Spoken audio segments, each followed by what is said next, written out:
What's up, everybody? This is your boy Uber Hikari, aka the Nerd Nigga, here to bring you another video with no frills, just the analysis. And today I'm here to bring you the Season 3, Episode 10 review of The Walking Dead entitled Home. And I must say that this episode was just meh. Just meh. Up until the last 10 minutes.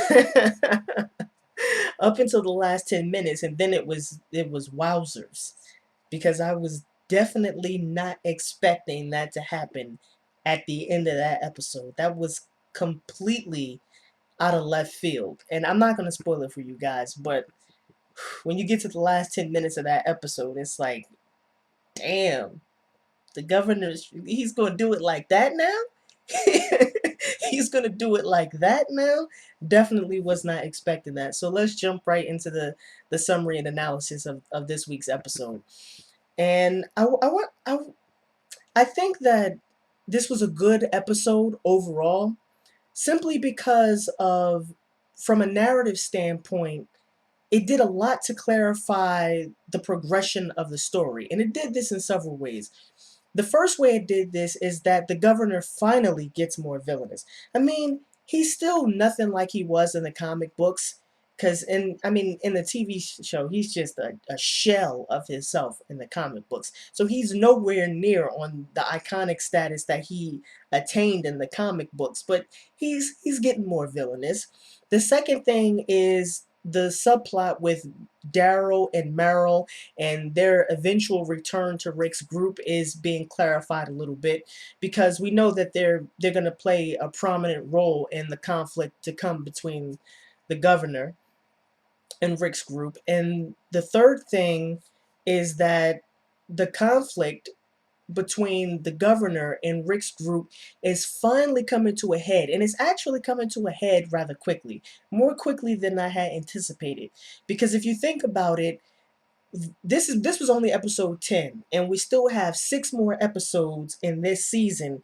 And for the events that took place in the last 10 minutes of this episode to take place in episode 10, I mean, unless we can expect a bunch of filler in the next, I don't know, 3 or 4 episodes, which I hope wouldn't be the case, then we have quite an action-packed future ahead of us for this series and for the season finale, which I'm hoping will be every bit as explosive as I'm expecting it to be, considering the fact that I've read the comic books and I know what's kind of gonna happen, because the TV show doesn't really follow the comic books too closely.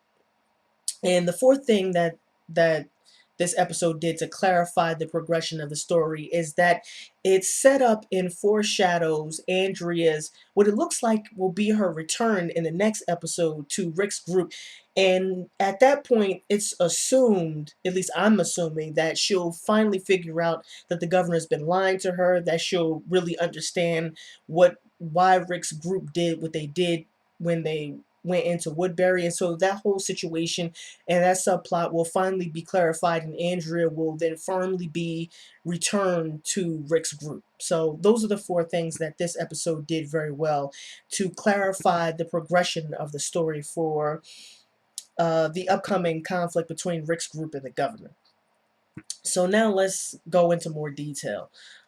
So Rick, this episode starts off with Rick hallucinating yet again, and he's seeing Lori, and it looks like, I could be wrong about this, but it looks like Lori's in a wedding dress, some sort of wedding gown or a wedding dress. And actually, I didn't really think about the symbolism of that wedding dress until just now, and I'm actually not sure how to interpret that symbolism, because it is rather interesting and striking for for Rick to be hallucinating about Lori in a wedding gown. So I'm not quite sure what the symbolism of that is. Perhaps I just don't know. I mean, I'm thinking that perhaps that symbolism of Lori being in the wedding gown is supposed to be a representation of how Rick is takes seriously the commitment to be with Lori, at least from the standpoint of a husband. He's taken that commitment to be with Lori eternally very seriously, and being with her eternally sort of transcends her death in some way, and in a lot of ways perhaps transcends the tragedy of the situation in which he finds himself. So that could be one way that the symbolism there could be interpreted. But again, I didn't really think about it too much until just now. So perhaps other people could interpret that symbolism in another way. But also, one thing I noticed is that Rick just really looks like shit. I mean, he looks disheveled and unkempt. I mean, and can you blame the guy considering everything that he's been through? But man, he just looks so terrible, so off kilter. And I know that if you go back and watch some of my earlier season 3 reviews of The Walking Dead, I actually said this a couple of times, that he just looked like he could snap at any moment, that he just really looked off kilter. And man, has that turned out to be the case, because he just looks like shit. Every time you see Rick, he just looks so beaten down. And they're really playing up this whole thing about Rick's hallucinations a lot more than what was portrayed in the comic books, which was one interesting distinction. And it's interesting to see what they will eventually do with Rick's, I don't know if you would call it schizophrenia. I suppose that what he's going through is schizophrenia, or maybe it's some form of post-traumatic stress disorder, and that can account for his hallucinations. But in any event, I think it's going to be rather interesting to see in what direction they take his hallucinations, and how they interpret these hallucinations that Rick is going through. Because one of the interesting things is that the significance of Rick's hallucinations in the comic books is very different than the significance of his hallucinations in the TV series. And the reason why that is because Laurie's death is different. The circumstances surrounding her death in the comic books is considerably different than the circumstances surrounding her death in the TV show. So it would make sense that the significance of Rick's hallucinations surrounding Laurie would be different, considering the fact that the circumstances of Laurie's death are so different from the comic book as opposed to the TV series. And so the direction that they could use the hallucinations to take Rick's characterization in would be different in the TV show as opposed to the comic books, and it would have a different significance. And I'm really interested to see where they're going to take these hallucinations that Rick is having, because as it stands right now, and I wouldn't even say that this is a bad thing, because they're still playing out, these hallucinations are still playing out, but as it stands right now, his hallucinations really aren't being used to illuminate his characterization. We really don't understand. Of course, we can speculate as to why he's having these hallucinations. We can say that perhaps he feels guilt over Laurie's death, or maybe he's just so traumatized that he's hallucinating and he wants to have a piece of Laurie still be with him. So we could speculate, but in the comic books, it's pretty clear why he's having these hallucinations. But in the TV series, it's really up to the viewer's interpretation. And Rick hasn't really given the readers, and he really hasn't expressed for himself the reason why he's having these hallucinations. And so he hasn't grappled with these hallucinations, and he hasn't really resolved them in a way that he eventually resolves them in the comic books. But like I said, that's not really a bad thing, because these hallucinations are still playing out. But I'm still very interested to see how Rick goes through this process of introspection and really thinks about why he's having these hallucinations, and how he resolves these hallucinations, and how they will have an impact on his characterization, because I'm really interested to see in what direction the writers will take these hallucinations. So now moving on to Andrea and the governor, and some interesting developments that I already alluded to earlier in this review are taking place between Andrea and the governor, and particularly Andrea. I still, it still doesn't appear to me, at least, that Andrea is having doubts about what the governor says and what he does. It maybe a little bit, but it's still not 100% clear to me that she doubts the governor, although she does say that she wants to get back to Rick's group and she wants to talk to them.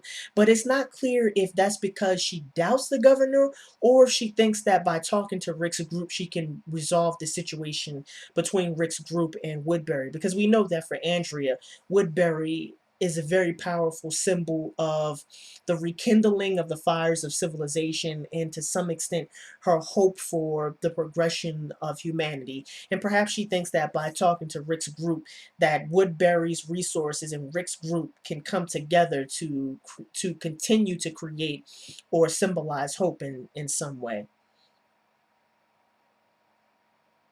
But it was interesting when Andrea and the governor were having a conversation, and Andrea remarks that she wants to look for Rick's group and she wants to find them to talk to them. It was interesting to see the governor's reaction to Andrea wanting to reach out to Rick's group.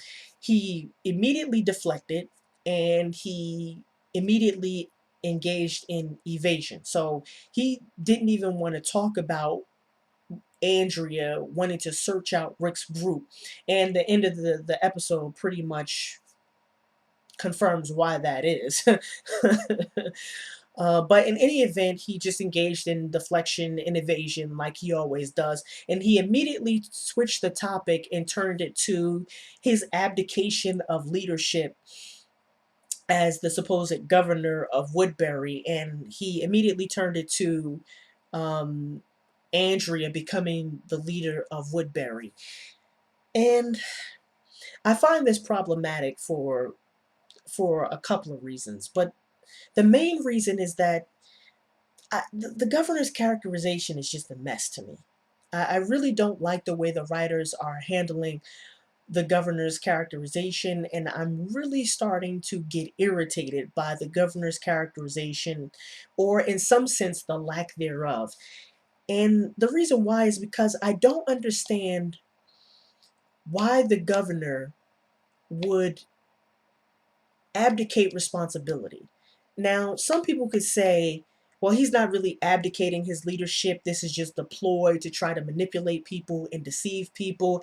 And I would say, okay, that makes sense. But in the comic books, the governor was not like this. The governor was not manipulative. I mean, he was manipulative to a certain extent, but he was nowhere near as manipulative and deceitful and so clandestine and surreptitious and stealthy as he is in the TV show. In the comic books, the governor was much more overt, he was much more direct, and he was much more blunt. And his directness in the comic books was the aspect of his characterization that made him such a fascinatingly frightening and terrifying character, was his just direct and overt villainy and evil. And that's what made him such a compelling and fascinating character in the comic books. And in the absence of that directness and overtness in the TV show, it becomes very difficult to see any reason why the governor is a compelling character.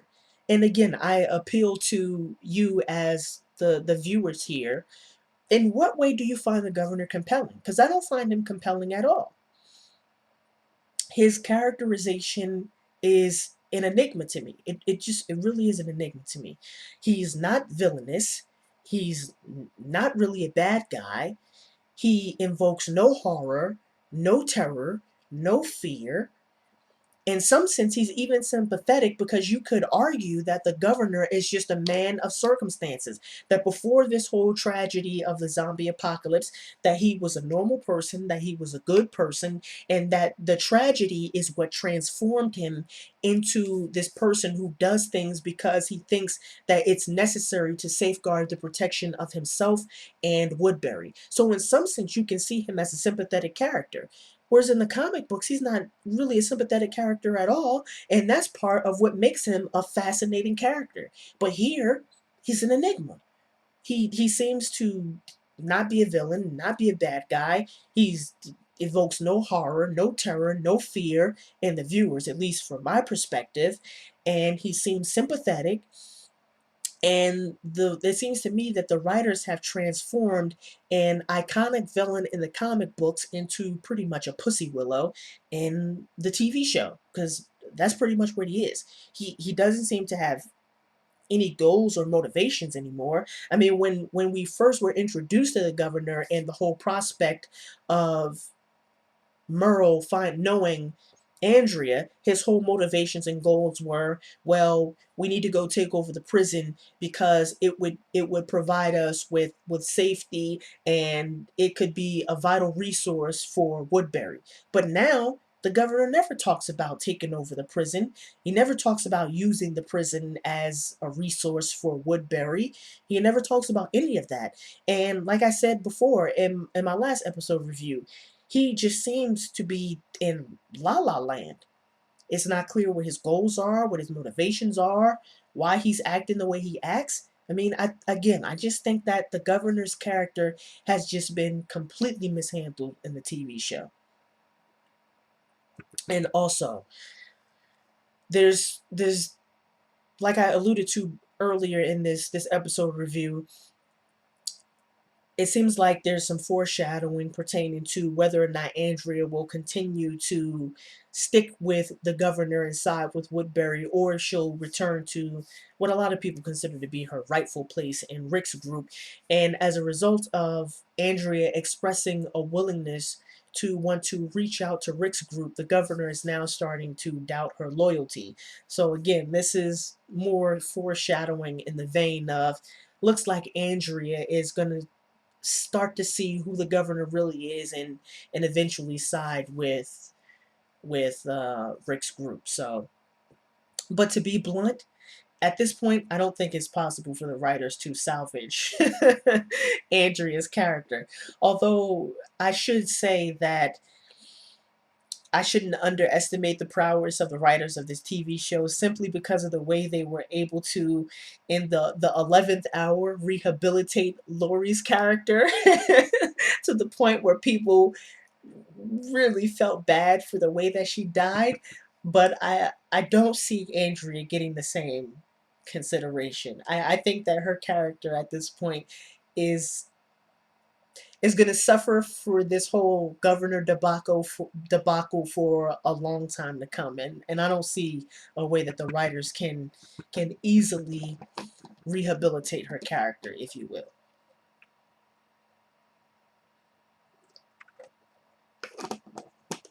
Also, this whole Glenn and Maggie thing is really perplexing to me, and I really am not understanding the conflict and the anger expressed between Glenn and Maggie, especially Maggie for Glenn.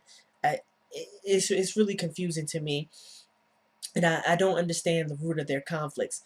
First of all, Maggie wasn't even raped. That's number one. And I'm in no way downplaying that an act of sexual violence was directed towards Maggie. Yes, the governor made her strip, and yes, he bent her over and he threatened to rape her. Yes, I understand how that could be traumatizing, but she wasn't raped. I mean, that's just the fact. I mean, there's no way to get around that. She was not raped, and to top it off, the governor threatened to rape her, but if she refused to talk, the governor said, "I'm going to rape you."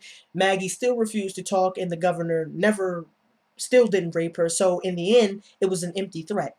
In the end, it's pretty clear that the governor was never going to rape Maggie, because he said, "I'm going to rape you if you don't tell me what I want to know." She refused, and he still didn't rape her. So in the final instance, it was just an empty threat. Second, I understand why Glenn is mad at the governor, but I don't understand why he's somewhat, it appears to be angry at Maggie, and I definitely don't understand why Maggie is angry at Glenn. I mean, somebody's gonna have to explain this to me, because this whole conflict between them just doesn't make sense to me at all. I just don't understand the source of Maggie's anger at Glenn. I mean, I mean, the guy was tortured, beaten. Merle set him in a room with the walker while he was tied to a chair. He had to go through this traumatic experience. He had to turn around, try to save himself, save Maggie. So, I mean, I don't understand why Maggie's angry at Glenn. I really don't understand what's going on. And again, this whole rape thing is just doesn't make sense to me because Maggie was never raped. So I don't understand what's going on. Also, this episode really got into the central dilemma that Rick's group faces at the prison. And in this episode, we saw that there was a pretty big dispute between Herschel and Glenn about what to do about the governor, basically. Glenn wants to go back and take out the governor, and he wants to enlist Michonne's help to do this. He wants to go back to Woodbury and basically assassinate the governor. And Herschel correctly points out that that's not going to work at all. He even pointed out that even when the governor wasn't expecting you, one of you was killed, a lot of you were almost killed, and that's when the governor wasn't even expecting you, and one of you were captured. So imagine how prepared he's going to be when he's expecting you to come after him, especially considering the fact that Michonne really did do a number on him. And so basically, what are their options?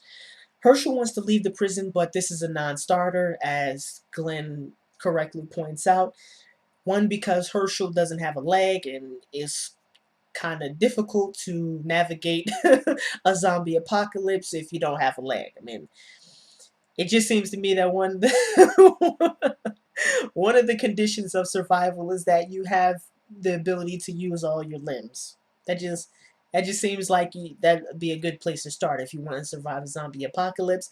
And not only that, they have to worry about the baby. So there's just no way they're gonna survive out in the open with a baby. That's just not gonna happen. Even if Herschel had all of his limbs.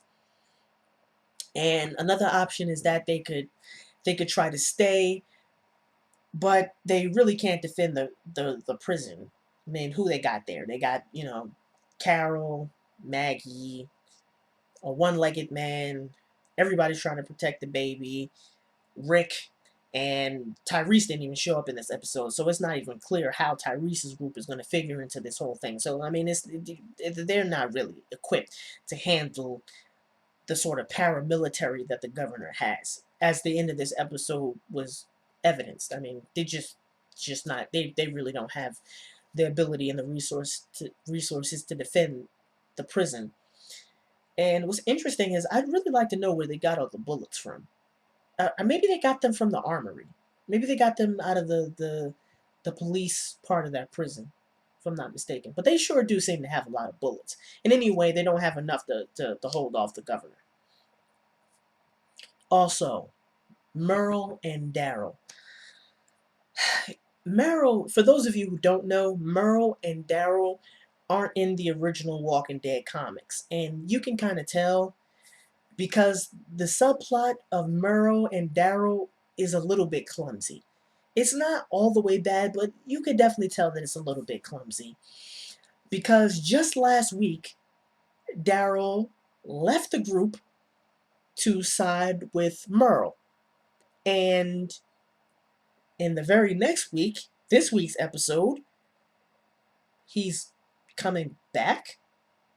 I mean, that's that's the writing there is a little bit shaky, a little bit clumsy. I mean, and I'm not really buying his 180. I'm not buying Daryl's complete 180 because last week he just said he was sticking up with his brother and now he's coming back to the prison. I think I would buy that subplot a little bit more if Daryl's reasoning was more convincing. But everything that he said in this week's episode that made him believe that he should go back to Rick's group were things that were clearly apparent in last week's episode. So it doesn't make sense for him to do this complete 180. And it really didn't take Daryl that long to see that his brother is, psychopathic piece of shit. pretty much, which is basically what I said last week when I said that Daryl's reasoning for going off with Merle was just completely irrational. Com- Absolutely, completely irrational. So my question is this: now that there's been a complete 180 and Daryl and Merle are now back with Rick's group, how is Merle exactly going to rejoin the group? I mean, because Glenn doesn't want them. Glenn definitely doesn't want Merle there. Merle is the direct source of all the anguish and suffering that Glenn and Maggie had to go through. So he definitely doesn't want him there. And Michonne doesn't want him there either. Because, well shit. Merle was the one who actively tried to kill Michonne. The governor was the one who ordered Merle. He didn't even try to kill Michonne directly. He just ordered Merle to do it. And look at what Michonne did to the governor. So imagine what she's going to do to Merle when she sees him. So, I mean, I don't see at all how Merle is going to be so easily reintegrated into the group. I don't see how that's going to happen. And I hope they don't use that same tired plot device, where they say, well, we don't really trust you, but you can help us out. And if you do enough to help us out, like save somebody's life, then I'll begin to trust you. Because that's really a tired plot device. We saw it with who was the other black dude who died? I can't remember his name, but the way he was that the group decided to trust him a little bit was that he saved Rick's life from Andrew. They say he saved Rick from being killed by Andrew, and that sparked the trust. And in this episode, we saw Merle kind of save Rick's life when he was able to take out the walkers who were about to bite and kill him. So I hope they don't use that as reasoning for why Merle should stick with the group, because there's just I any rational person who was in Glenn's position would just kill Merle on sight. He'd just kill him. And that's what he should do. That's exactly what he should do. Especially if you're in a zombie apocalypse and you can't trust the person. And they know they can't trust Merle. So the best bet for them is just to take this guy out before he becomes any more of a problem than he already is or was. That just makes the most sense to me.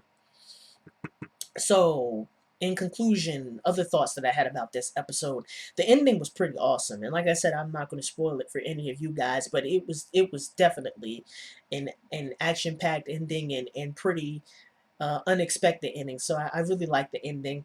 Also, quick prediction: I predict that Herschel's other daughter, the one who seems to have a thing for Carl, she's gonna die. I mean, because think about it. She's the only other disposable character. Glenn's not disposable. Maggie's not disposable. Herschel's not disposable. Michonne's not disposable. Rick definitely isn't disposable. Carol's not disposable. Daryl's not disposable. Maybe Merle, but I doubt they'll kill him off. So when the conflict with the governor really comes to a boiling point, I suspect she'll be killed off because she's just an irrelevant, disposable character. Also, I'm just not happy about the marginalization of the African American characters in this TV show, and it's I'm about to blow my fucking top. I'll put it that way. I'm really about to flip my shit because Michonne again has no characterization. Tyrese again has no characterization, and it's really irritating because Michonne and Tyrese in the comic book are central figures. They are central figures, and the fact that they are relegated to token black character status in the TV show is just fucking preposterous. I mean, Michonne and Tyrese are T-Dog 2.0, and it's really fucking getting to me. Really starting to irritate me. But in any event, this was, like I said before, a pretty good episode, especially when you factor in the ending, and I can't wait for next week's episode. So, this was your boy Uber Hikari, aka the Nerd Nigga, just brought you another video with no frills, just the analysis. Peace and have a blessed day.